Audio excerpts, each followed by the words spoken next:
नमस्कार, स्वागत है आपका इस वीडियो में। और इस वीडियो में मैं लेके आया हूँ आधुनिक भारत का इतिहास। और ये पुरानी वाली वीडियो से अलग है क्योंकि मैं इसमें ऐसे टॉपिक को पॉइंट आउट करूँगा, ऐसे जगहों को बताऊँगा जहाँ से पीटी के परीक्षा में सीधे प्रश्न पूछे जाएंगे। तो ठीक है, तो आप इस वीडियो को पूरा देखिएगा, ठीक है, स्किप मत कीजिएगा, पूरा देखिएगा, ठीक है। तब आगे बढ़ते हैं। सबसे पहले शुरू करते हैं 1857 का विद्रोह, ठीक है। और यहाँ से ये वीडियो स्टार्ट होता है। और 1857 का विद्रोह हुआ भारत में अंग्रेज़ों के खिलाफ। तो इसके मुख्य कारण क्या थे, तो इसके कारण देख लेते हैं। तो आर्थिक कारण में है भू राजस्व नीति के तहत भारी कराधान जो भारत की जनता पर लगा दिया गया था। इसके अलावा भारतीय सामानों के खिलाफ भेदभावपूर्ण नीति अपनाई जा रही थी, यानी अधिक टैक्स लगा दिया जा रहा था अंग्रेज़ों के द्वारा भारतीय सामानों पर, परंतु जो अंग्रेज़ों के द्वारा बनाए गए सामान होते थे उस पर टैक्स नहीं लगाया जाता था। तो ये भेदभावपूर्ण नीति अपनाई जा रही थी। इसके अलावा विदेशी वस्तुओं के आयात ने भारतीय सामान के बाज़ारों को बर्बाद कर दिया था। आधुनिक तौर पर औद्योगिकरण की अनुपस्थिति थी भारत में, ठीक है। फिर आगे बढ़ते हैं। तो अगला कारण देखेंगे, राजनीतिक कारण क्या था। सहायक गठबंधन और व्यपगत का सिद्धांत, ठीक है। इसके कारण जो है स्थानीय शासकों में आक्रोश था, ठीक है। और ये होता क्या है, तो सहायक गठबंधन में क्या होता है कि अंग्रेज जो सेना है, अंग्रेजी सेना, वो भारतीय राजाओं के जो छोटे छोटे राजा होते थे उनके जो राज्य हैं उसमें अंग्रेज़ों की सेना को रख दिया जाता था और उसका जो खर्च होता था वो भारतीय राजाओं को उठाना पड़ता था, ठीक है। व्यपगत का सिद्धांत यानी जिस भारतीय राजा का उत्तराधिकारी नहीं होगा उसे उस राज्य को अंग्रेज़ों द्वारा अपने अंग्रेजी राज्य में मिला लिया जाएगा, ठीक है। तो ये भी कारण थे। इसके अलावा प्रशासनिक कारण क्या था, पुलिस और अधिकारियों में जो भ्रष्टाचार फैल गया था, ठीक है, ये प्रशासनिक कारण था, ठीक, जिसके कारण भारत की जनता जो है बहुत ही दुखी थी। आगे जब बढ़ते हैं तो देखते हैं धार्मिक कारण। भारत में ईसाई धर्म का प्रचार किया जा रहा था, ठीक है। भारतीय लोगों को लालच दिया जा रहा था कि आप ईसाई धर्म ग्रहण कर लो। इसके अलावा बाहर की जो घटना थी उसका भी प्रभाव पड़ रहा था भारत में, जैसे कि पहला अफगान युद्ध, ठीक है, पंजाब युद्ध, क्रीमियन युद्ध, ठीक। तो इन सभी युद्धों से अंग्रेज़ों की प्रतिष्ठा घटी, क्योंकि क्या हुआ कि पंजाब का जो युद्ध हुआ इसमें भारतीय अंग्रेज़ी सेना को बहुत ही नुकसान उठाना पड़ा। अफगान युद्ध में भी बहुत ही नुकसान, और क्रीमियन युद्ध में जो अंग्रेज़ों को हार मिली, इससे क्या हुआ, लोगों को लगने लगा कि अब अंग्रेज़ों को हराया जा सकता है, ठीक है। तब आगे बढ़ते हैं तो देखते हैं कि ये जो विद्रोह हुआ इसकी शुरुआत कहाँ से हुई। इसका प्रारंभ हुआ मेरठ से, ठीक है। एक युवा सिपाही, ठीक है, मंगल पांडे ने सार्जेंट पर गोलीबारी की, ठीक, इसी कारण इन्हें फांसी दे दी गई, ठीक। तो यहाँ से शुभारंभ हो गया। इसके बाद क्या हुआ कि सिपाही विद्रोही सिपाही थे वो इकट्ठा होकर कूच कर गए दिल्ली की तरफ, और वहाँ पर जो है बहादुर शाह जफर को मुखिया के रूप में चयन कर लिया गया। फिर नागरिक भी जुड़ते गए इस विद्रोह से। कानपुर से जो प्रमुख व्यक्ति थे वो नाना साहब थे। इसके बाद लखनऊ से बेगम हजरत महल, बरेली से खान बहादुर, फैजाबाद से मौलवी अहमदुल्ला, ठीक है, ये लोग थे। इसके बाद आगे बढ़ते हैं तो हम देखते हैं कि अंग्रेज़ों ने ये जो विद्रोह हो रहा था इसका दमन भी कर दिया था, इसे रोक दिया था, ख़त्म कर दिया था। 20 सितंबर 1857 को अंग्रेज़ों ने दिल्ली पर कब्जा कर लिया, ठीक है। नाना साहब और हजरत महल नेपाल भाग गए, मतलब चले गए वहाँ से ये लोग, क्योंकि यहाँ पर अंग्रेज़ों ने फिर से वापस कब्जा कर लिया है भारत के हिस्सों पे। और 1869 तक लगभग 59 तक अधिकांश नेता जो थे वो भारतीय 1857 का जो विद्रोह हुआ था उसके नेता वो मारे गए थे और मर भी गए थे कुछ। तो आगे इसका परिणाम क्या हुआ, ठीक है। तो जो ब्रिटेन की जो सत्ता थी, ठीक है, उसने कंपनी ईस्ट इंडिया कंपनी से जो अधिकार थे उसके छीन लिए, ठीक है, कंपनी से जो सत्ता आ गई ब्रिटिश क्राउन यानी ब्रिटिश राज सत्ता के हाथ में, सेना का पुनर्गठन किया गया, फूट डालो और राज करो की नीति शुरू की गई। यानी धार्मिक चीज़ें जो है, धार्मिक तौर पे जो फूट डालने की फूट डालने का जो सिलसिला है वो यहीं से शुरू हुआ 1857 के विद्रोह से। ठीक है, इस विद्रोह का महत्व क्या है? इस विद्रोह का महत्व देखेंगे, सेना का पुनर्गठन किया गया, भारतीय और अंग्रेजी सैनिकों का अनुपात बदला गया, भारतीय बुद्धिजीवी और इससे क्या हुआ कि भारतीय बुद्धिजीवी जो है परेशान हो उठे। और इसके बाद क्या हुआ कि जो टाइम पीरियड आया 1857 से करीब 20 से 25 साल बाद, वो था पुनर्जागरण काल। ठीक है, इसमें क्या हुआ कि सुधार, जो भारतीय समाज में सुधार है वो शुरू हुआ। ठीक है, तो इसमें इस सुधार आंदोलन में सुधारवादी आंदोलन, ठीक है, और पुनरुत्थानवादी आंदोलन, ये दोनों चलाए गए। दोनों में थोड़ा बहुत अंतर होता है। ये अंतर क्या है? सुधारवादी आंदोलन क्या है कि पहले से जो धर्म है, जो अपना समाज है उसमें सुधार लाना, लेकिन पुनरुत्थानवादी आंदोलन में क्या है? एक नई शुरुआत करना। ठीक है, तो देखते हैं 19वीं सदी के शुरुआत में भारतीय समाज के कुछ प्रबुद्ध वर्गों के बीच एक नई दृष्टि का जन्म हुआ जिसे पुनर्जागरण कहा जाता है। ठीक है, उस समय महिलाओं की स्थिति ठीक नहीं थी। राजा राम मोहन राय ने सती प्रथा के खिलाफ एक मुहिम चलाई। देखिए ये मुहिम कौन चला रहा है? राजा राम मोहन राय। जाति की समस्या और पश्चिमी संस्कृति का विरोध, ये सभी चीज़ें थी। ठीक है, आगे बढ़ते हैं। तो ये जो समय है ये क्या है? 1860 से लेके 1885 के बीच का लगभग ये समय है। और ये समय क्या है? पुनर्जागरण का है। इसमें बहुत सारे ऐसे व्यक्तियों का जो है अस्तित्व में होंगे, जो व्यक्ति क्या करेंगे? भारतीय समाज में एक अलग ही क्रांतिकारी परिवर्तन लाएंगे, जैसे स्वामी विवेकानंद, राजा राम मोहन राय, ठीक है, ज्योतिबा फुले। ठीक है, आगे बढ़ते हैं। भारत में अब क्या हुआ कि 1885 के आसपास, ठीक है, जब पुनर्जागरण का समय धीरे धीरे समाप्त हो रहा है, तो उस समय क्या है कि भारत में एक राष्ट्रवाद का उदय हो रहा है। ठीक, और ये माना जाता है कि ब्रिटिश राज द्वारा उत्पन्न किए गए, यानी ब्रिटिश नीतियों के विरुद्ध ये भारतीय प्रतिक्रिया के कारण भारत में राष्ट्रवाद का उदय हुआ। ठीक, और क्या हुआ? भारत के लोगों के लिए संचार के साधन द्वारा विचारों का आदान प्रदान होने लगा। ठीक है, परिवहन के साधन द्वारा आना जाना सुगम हो गया और राजनीतिक विचारों का आदान प्रदान होने लगा। पश्चिमी विचार की जो पश्चिमी लोगों द्वारा यानी अंग्रेज़ों द्वारा क्या किए गए? अब शिक्षा के लिए विद्यालय खोले गए। ठीक, और प्रेस और साहित्य की भूमिका इसमें अहम रही। ठीक है, आगे बढ़ते हैं तो देखते हैं कि क्या होता है कि भारत में जो राष्ट्रवादी सुधार हैं, ठीक है, राष्ट्रवाद जो बढ़ रहा है, इससे क्या होगा कि राजनीतिक संघ बनने लगेंगे और अंत में जो जाकर 1885 में भारतीय राष्ट्रीय कांग्रेस का गठन होगा। ठीक है, ए.ओ. ह्यूम द्वारा। ठीक, और इसके गठन को ये माना जाता है कि भारतीय ए.ओ. ह्यूम ने अपने तरफ से इसका गठन किया, परंतु ये सही नहीं है। ए.ओ. ह्यूम ने भारतीय राष्ट्रीय कांग्रेस की स्थापना इसलिए की क्योंकि अंग्रेज ये चाहते थे कि भारत में जो भी चीज़ें चलें, जो भी विचारधारा चले, उन्हें पता चले, नहीं तो 1857 जैसा विद्रोह फिर दोबारा ना हो पाए। इसलिए उन्होंने भारतीय राष्ट्रीय कांग्रेस की स्थापना करवाई। तो लाला लाजपत राय ने इसे सुरक्षा कपाट का सिद्धांत का नाम दिया। ठीक है, और कांग्रेस का उद्देश्य क्या था? एक लोकतांत्रिक राष्ट्रवादी आंदोलन का उत्थान, लोगों को राजनीतिक रूप से शिक्षित करना, उपनिवेश विरोधी राष्ट्रवादी विचारधारा का विकास, ठीक है, राष्ट्रीय भावना का विकास।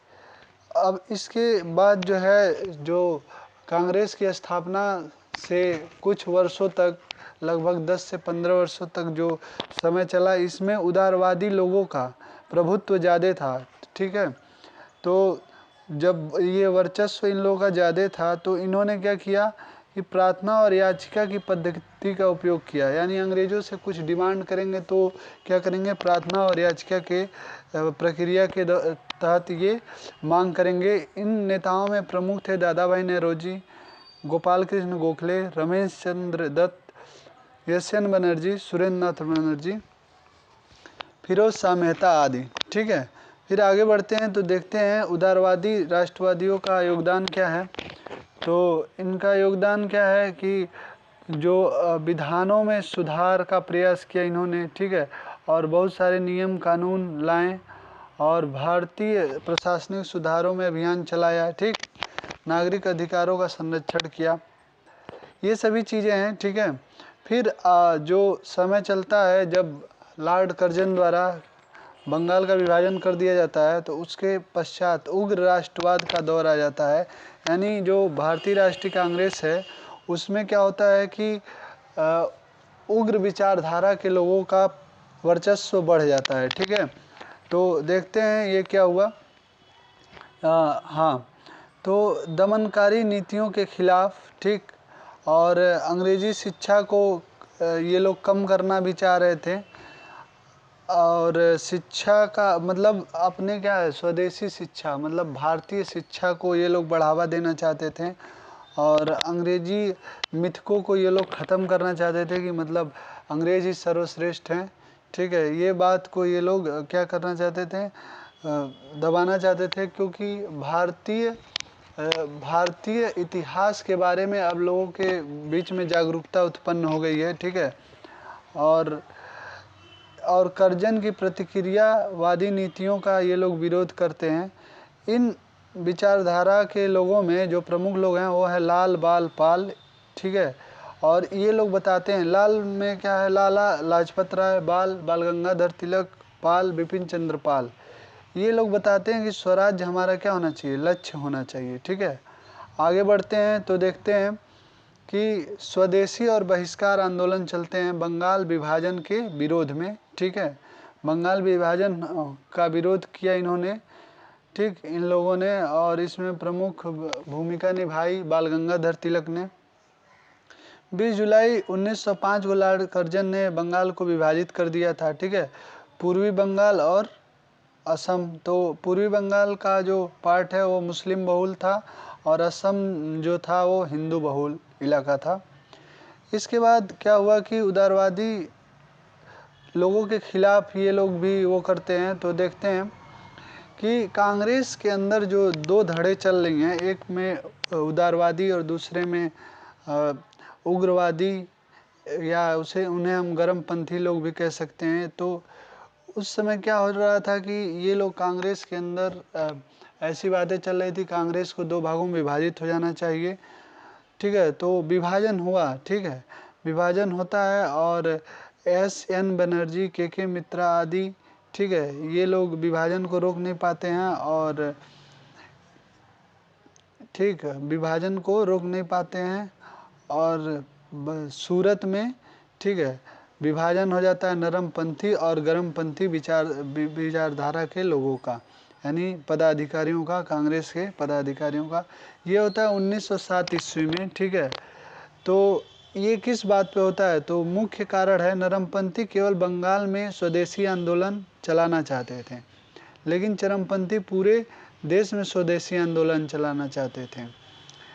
चरमपंथी लोगों के नेतृत्व में आंदोलन हुआ, लेकिन शासन ने इस आंदोलन का दमन कर दिया। ठीक है, फिर आगे बढ़ते हैं तो देखते हैं उग्रवादी भी राष्ट्रवादियों द्वारा संघर्ष के नए तरीके। ठीक, संघर्ष के नए तरीके में मतलब ये लोग क्या करते हैं, विदेशी वस्तुओं का बहिष्कार करते हैं, सार्वजनिक बैठक और जुलूस करते हैं, निकालते हैं, आत्मनिर्भरता पर जोर देते हैं, सांस्कृतिक क्षेत्र में अपना प्रभाव। ठीक है, इसमें भागीदारी होती है छात्रों की, महिलाओं की, मुस्लिम लोगों की, श्रमिकों की और ट्रेड यूनियन की। 1911 में बंगाल के विभाजन को रद्द करने का निर्णय ले लिया गया। ठीक है, अब ये आंदोलन क्या हो जाएगा, शांत हो जाएगा। और इस आंदोलन की उपलब्धियां क्या थी, स्वदेशी आंदोलन की, ये आप देख लेंगे। ठीक है, वीडियो पॉज करके। इसके बाद जो मुख्य कार्य हुआ, अब यहाँ से देखिए, यहाँ से एग्जाम में क्वेश्चन बन सकता है, मार्ले मिंटो सुधार। ठीक है, तो मार्ले मिंटो सुधार ये हुआ था 1909 में, और इसका कारण था कि 1906 में जो मुस्लिम लीग का गठन हुआ था, ये लोग मार्ले मिंटो से मिलने गए थे और इन्होंने इसके बारे में इन्हें बताया था। तो ये मार्ले मिंटो सुधार जो है 1909 में, ठीक है, याद रखेंगे कि कब हुआ था, 1909 ईस्वी में हुआ था। ठीक है, आगे बढ़ते हैं। 1907 से लेकर 1917 के बीच क्रांतिकारी गतिविधियों का पहला चरण शुरू हुआ। और ये जो क्रांतिकारी गतिविधियों का चरण शुरू हो रहा है, ठीक है, ये कब हो रहा है ये देखेंगे। ये हो रहा है 1907 से 17 के बीच, और मुख्य रूप से बंगाल, महाराष्ट्र, पंजाब और मद्रास क्या है, इसका एरिया है, मुख्य एरिया है, जिसमें ये जो पहला चरण शुरू हो रहा है क्रांतिकारियों द्वारा। ठीक है, इस क्रांतिकारी गतिविधियों के उत्पन्न होने के कारण क्या थे, तो कारण में देख लेते हैं। उदारवादी तरीकों की विफलता के कारण, ठीक है, चरमपंथी नेताओं की विफलता, ये सारे चीज़ें विफलता देख रहे थे जो युवा। उन्होंने सोचा कि अब शांतिपूर्ण तरीके से काम नहीं चलेगा, अब कुछ ना कुछ करना होगा। तो इन्होंने क्या किया, क्रांतिकारी गतिविधियों का सहारा लिया। ठीक है, और मुख्य इसमें काम क्या था, अलोकप्रिय अधिकारियों की हत्या, मतलब ऐसे अधिकारी जो अलोकप्रिय हैं, ठीक है, भारतीय जनता में, उनकी हत्या की जाएगी। और ठीक, तो देखते हैं क्या क्या, कौन कौन सी घटनाएं कब कब हुई। तो क्रांतिकारी गतिविधियों का सर्वेक्षण देखा जाए तो पहला क्रांतिकारी समूह 1902 में मिदनापुर में, ठीक है, अस्तित्व में आया। 1906 में युगांतर अनुशीलन समिति, ठीक, 1905 से 6 तक कई समाचार पत्रों ने क्रांतिकारी हिंसा की वकालत शुरू कर दी थी। ठीक है, 1908 में खुदीराम बोस और प्रफुल्ल चाकी ने किंग्स फोर्ट की गाड़ी पर बम फेंका, लेकिन निशाना चूक गया। ठीक है, इसके बाद महाराष्ट्र में 1880-79 में वासुदेव बलवंत फड़के द्वारा रामोसी किसान नेता, इनके द्वारा जो है आंदोलन चलाया गया, और इन्होंने भी क्रांतिकारी गतिविधियों का सहारा लिया। ये क्वेश्चन यहाँ से पूछा गया था कि 1904 में अभिनव भारत का गठन किसने किया, तो यह है बी.डी. सावरकर, ये याद रखेंगे, बी.डी. सावरकर ने किया। ठीक है, आगे बढ़ते हैं। आगे तो विदेश में भी उस टाइम गतिविधियां चल रही थी क्रांतिकारी, तो देखेंगे कौन सी है। तो 1909 में मदनलाल धिंगरा ने कर्जन वायली की हत्या कर दी। ठीक है, उत्तरी अमेरिका में गदर पार्टी की स्थापना की गई और इसका मुख्यालय सैन फ्रांसिस्को में था। ठीक, फिर आगे बढ़ते हैं। तो एक ऐसा टाइम आया जिस टाइम में 1914 से 1919 बीच प्रथम विश्व युद्ध आ गया, और प्रथम विश्व युद्ध में जर्मनी, ऑस्ट्रिया, हंगरी और तुर्की के खिलाफ फ्रांस, रूस, अमेरिका, इटली और जापान, ठीक है, ये लोग आपस मतलब ये दो खेमे थे, ठीक है, जिनके बीच युद्ध हो रहा था। तो क्या हुआ, उदारवादियों ने क्या किया कि अंग्रेज़ों का समर्थन किया कि अंग्रेज़ जो है, अगर हम इनका साथ देते हैं तो अंग्रेज़ भारत छोड़ के चले जाएंगे और आज़ाद कर देंगे। ठीक है, परंतु अंग्रेज़ों की मंशा कुछ और ही थी। अब देखेंगे होम रूल लीग, बाल गंगाधर तिलक और एनी बेसेंट द्वारा होम रूल लीग की स्थापना की गई। ठीक है, और इसका कारण तो मालूम ही है, अंग्रेज़ों ने भारत पर कब्जा किया हुआ था। और ये इसका जो वो है मुख्य चीज़ कि होम रूल लीग का जो गठन है वो क्यों किया गया, मार्ले मिंटो सुधारों का विरोध करना। ठीक है, उसके बाद युद्ध के कारण जो भारत में जो सभी चीज़ों में महंगाई आ रही है, लोगों को परेशानी दिक्कत हो रही है, उसके बारे में उसके खिलाफ इन्होंने क्या किया, होम रूल लीग का गठन किया। ठीक है, तो ये इसे हम वीडियो पॉज करके देख लेंगे, फिर हम आगे बढ़ते हैं। लखनऊ समझौता, ठीक है, ये बहुत इम्पोर्टेंट है, ये कब हुआ था इसे नोट कर लेंगे। लखनऊ समझौता हुआ था 1916 में। कब हुआ था, 1916 में, और ये कांग्रेस और मुस्लिम लीग के बीच किया गया था। ठीक है, मुस्लिम लीग के बीच किया गया था, क्योंकि क्या है कि कांग्रेस की मांग थी कि हमें पृथक निर्वाचन क्षेत्र चाहिए, तो कांग्रेस ने इस स्थिति को स्वीकार कर लिया था। ठीक, अब आगे बढ़ते हैं। लेकिन ये याद रखेंगे 1916 वाला लखनऊ समझौता, ठीक है, यहाँ से क्वेश्चन बनता है। इसके बाद है मॉन्टेग्यू का बयान 17 अगस्त महीने में, ठीक है, तो ये कोई खास नहीं है। इसके बाद गांधी का उद्भव, गांधी जी का उद्भव, ठीक है, तो इसे देखते हैं। 1919 ये जो पार्ट है 1900, हम लोग जानते हैं कि गांधी जी भारत में 9 जनवरी 1915 को लौटे, ठीक है, 9 जनवरी 1915 को लौटे, ठीक है। और इसके पहले वो कहाँ थे? दक्षिण अफ्रीका में थे, ठीक। और वहाँ पर उन्होंने क्या किया, ये देखें, उन्होंने दक्षिण अफ्रीका में नेटल इंडियन कांग्रेस की स्थापना की और इंडियन ओपिनियन अखबार की शुरुआत की, ठीक है।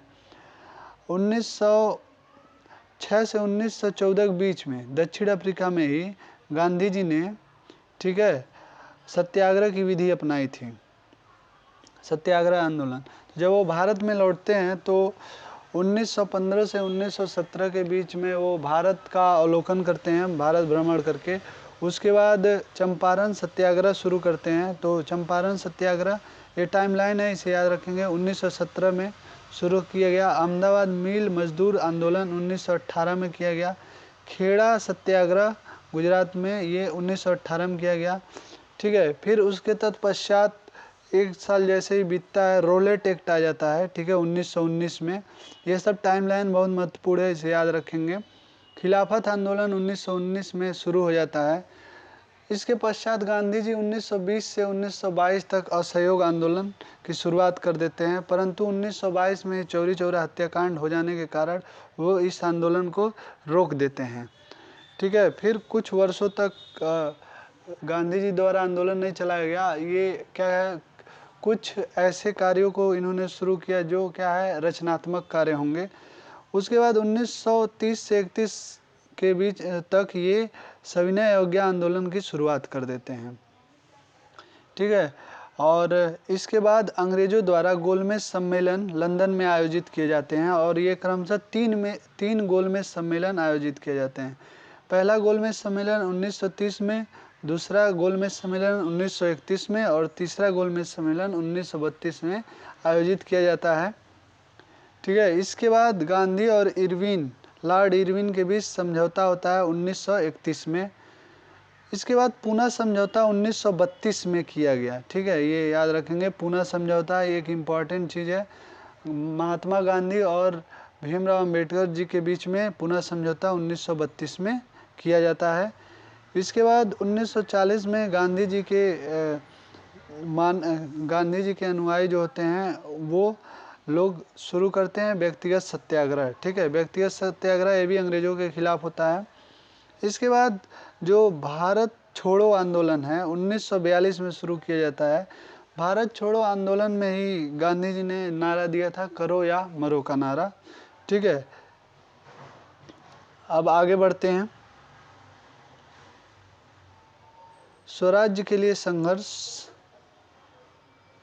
Simon commission, Nehru report. ये तो नेहरू रिपोर्ट जो है, ये याद रखेंगे कि यहाँ पे जो नेहरू रिपोर्ट की बात की गई है वो मोतीलाल नेहरू द्वारा, ठीक है, जवाहरलाल नेहरू द्वारा नहीं, मोतीलाल नेहरू द्वारा, ठीक है। तो ये याद रखेंगे, नेहरू रिपोर्ट मोतीलाल नेहरू द्वारा दिया गया। इसके बाद आगे बढ़ते हैं। तो एक बार और देख लेते हैं जो गोलमेज सम्मेलन और दांडी मार्च, ये सभी चीज़ें हैं, क्योंकि गांधी जी से रिलेटेड बहुत ही अधिक प्रश्न पूछे जाते हैं, पूछ दिया जाता है। बाकी कुछ आए या ना आए, मतलब एग्ज़ाम में, ठीक है, लेकिन गांधी से रिलेटेड प्रश्न जरूर 1 से 2 रिलेटेड प्रश्न आ जाएंगे, या तो स्थल से रिलेटेड प्रश्न या कोई उनसे जुड़े हुए व्यक्ति से रिलेटेड प्रश्न। तो देखते हैं दांडी मार्च। दांडी मार्च है 12 मार्च से लेकर 6 अप्रैल के बीच 1930 के बीच में, और ये साबरमती आश्रम से शुरू किया गया और दांडी नामक जगह पर ख़त्म हुआ और यहाँ पर दांडी नामक जगह पर रुककर गांधी जी ने नमक बनाया। ठीक है, और इसके अलावा जो है लाहौर अधिवेशन जो था ये भी बहुत इम्पोर्टेंट है, क्योंकि क्या है कि जवाहरलाल नेहरू ने लाहौर अधिवेशन में 26 जनवरी 1930 को जो हुआ था उसमें क्या किया कि घोषणा कर दी थी कि ये जो 26 जनवरी का डेट है ये पहले स्वतंत्रता दिवस के रूप में मनाया जाएगा। तो लेकिन भारत की आज़ादी पहले ही मिल गई 15 अगस्त को, तो इस दिन अभी क्या करते हैं हम लोग गणतंत्र दिवस मनाते हैं। ठीक है, ठीक, ये था अपना जो इतिहास है, ठीक है, आधुनिक भारत का इतिहास, उसका वीडियो। और इस वीडियो में हमने देखा कि किस तरह से जो कालक्रम है वो आगे बढ़ा और 1857 का जो विद्रोह था उसके बाद जो टाइम बढ़ा उसमें पुनरुत्थान आया, यानी क्या हुआ कि 1850 से लेकर 1885 के बीच में लोगों में एक नई भावना का संचार हुआ, सुधारवाद का समय आया और उसके बाद लोगों में एक नए विचार यानी राष्ट्रवाद की भावना प्रबल हुई और 1885 में कांग्रेस की स्थापना कर दी जाती है। तत्पश्चात भारत में नरमपंथियों और चरमपंथियों का दो धड़ा कांग्रेस में काम करता है, जो कि धीरे धीरे पूरे भारत में फैल जाता है। और इसके बाद गांधी जी का आगमन होता है और सभी चीज़ें क्रमशः घटती जाती हैं। ठीक है, तो ये वीडियो कैसा लगा कमेंट में ज़रूर बताइएगा और इस चैनल को सब्सक्राइब कीजिएगा। ठीक है, और वीडियो को लाइक करें। धन्यवाद।